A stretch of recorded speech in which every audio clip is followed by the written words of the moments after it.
it going, everybody? It's Devin Howard. So we've got the winter coming to an end, which means spring is coming up next, and with spring comes weddings. It is wedding season, and I don't know if I'm really prepared for it, but I know how you can be prepared for it if you're planning your own wedding. So weddings can be incredibly expensive. Right now, the average American spends $25,000 on their wedding, which is the equivalent of what people are spending on their mortgage.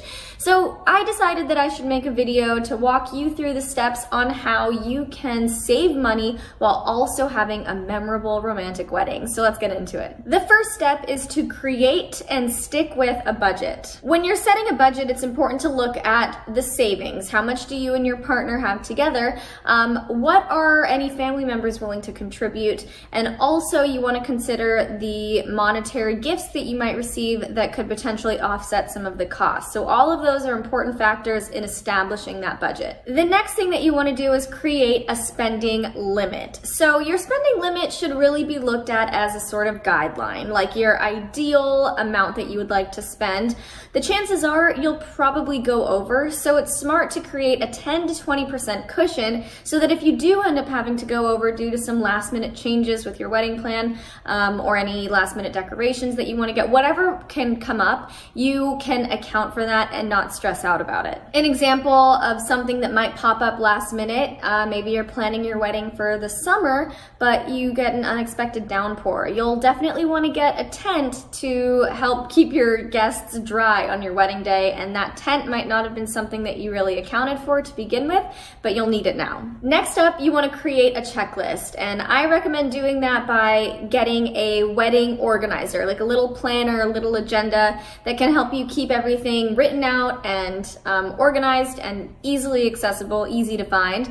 So you want to create your checklist for everything that's going to need to go into your wedding. So the dress, the venue, the decorations, the centerpieces, the menu, any wait staff that you're going to have to hire to serve your guests, how much you want to spend on food and alcohol, all of those things. You want to just have a list so you know exactly what you're going to be putting money into, and there are no surprises later. Next up, you need to prioritize. You want to make sure that you're putting the most money into the things that matter the most to you and the least money into things that don't matter as much to you. But of course, you're going to have to work with your partner to establish what those priorities are. So if it's really important for both of you to have exceptional photos and video of your wedding, you want a budget to have a really great videographer. But if having something that's decorated really beautifully in a really high-end venue is more important, then maybe you'll spend less on that photographer and less on a videographer. So it's just establishing how you want to divvy up that money and what things deserve the most attention and what things deserve the least. You should definitely have this conversation right at the beginning of your wedding planning process so that you both can go into it clear-headed, knowing exactly what you want. Next up, you're going to want to trim the invitation list. Obviously, a wedding with fewer guests means you'll spend less. If you're gonna have a 400-person wedding, you're gonna spend a fortune because you have to feed 400 people,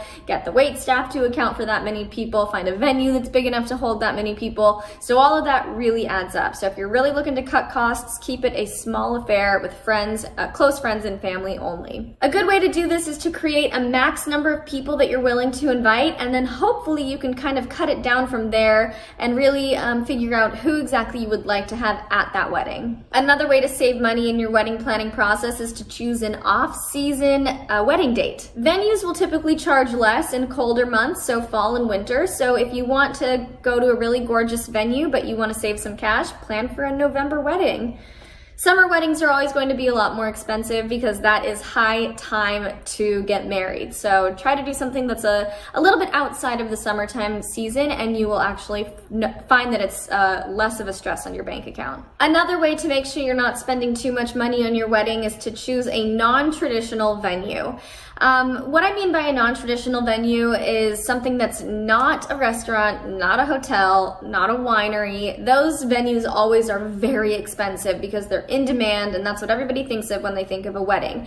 If you go the non-traditional route, like by getting married in a park or maybe renting out an Airbnb to find a place that's really beautiful, you'll be able to save on those venue costs and ultimately have a really memorable event that didn't cost you an arm and a leg by charging you per hour, per guest, whatever it is that those mainstream venues typically charge. Another big expense that couples often face for their wedding is the wedding dress. Now, dresses can be very expensive. They can range from $1,000 to $25,000, and that's a lot of money to spend on one thing that you're gonna wear only once. So a way to offset that cost is to rent your wedding dress. So this is an incredible way to get a beautiful designer gown for a fraction of the cost. So websites like Rent the Runway allow you to rent wedding dresses that are made by some of the top designers in the world, but you only are renting it for the day. So you're not gonna have to spend $10,000 to actually buy it out. It might be $200 or $300,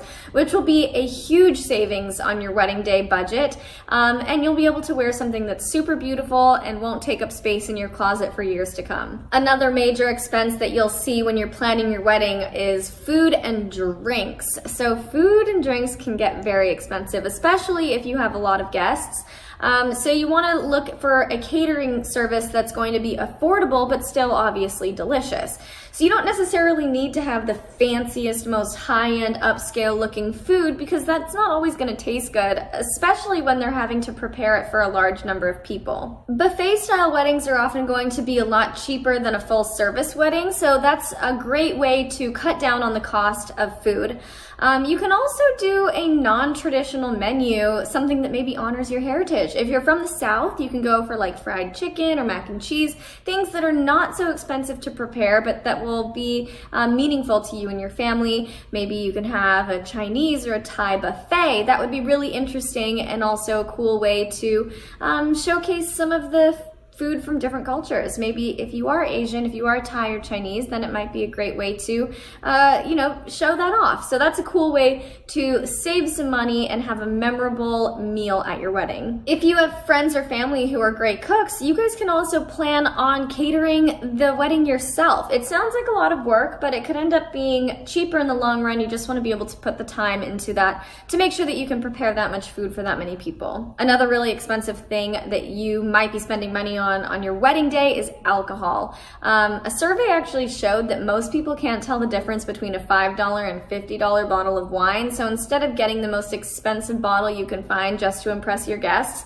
get something that's kind of middle of the road and you'll save that money and people will still enjoy it, because who can turn down a glass of wine? Next up, let's talk about decorations and wedding favors. Sometimes a wedding planner will try to dictate what you should give away as a wedding favor, but really you should just do whatever speaks to you. You can check out different websites that offer cheap wedding favors, and that way you're giving away something that your guests will like, but that won't cost you a ton of money. As for decorations, instead of going out and buying or renting some really fabulous wedding decorations, you can make your own. A lot of people are doing DIY weddings, and they're really crafty, really unique, and so cool, and there's that personal touch to it that you don't have an opportunity to do that often. So I think a DIY wedding is actually a really great idea.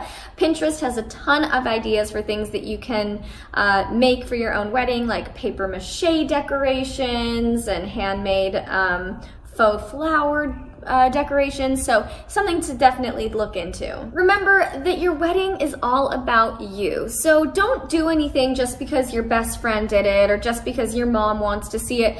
Do it for yourself. Do what you like, do what your partner likes, and just create the event that really embodies who you are, and don't break the bank while you're doing it. It's a once in a lifetime event, but it doesn't have to cost you money that you're gonna be paying off forever. I hope you enjoyed this video and found it helpful. If you'd like to learn how you can save money in other ways, check out our website, www.savemoneytricks.com, and I'll see you next time. Bye guys.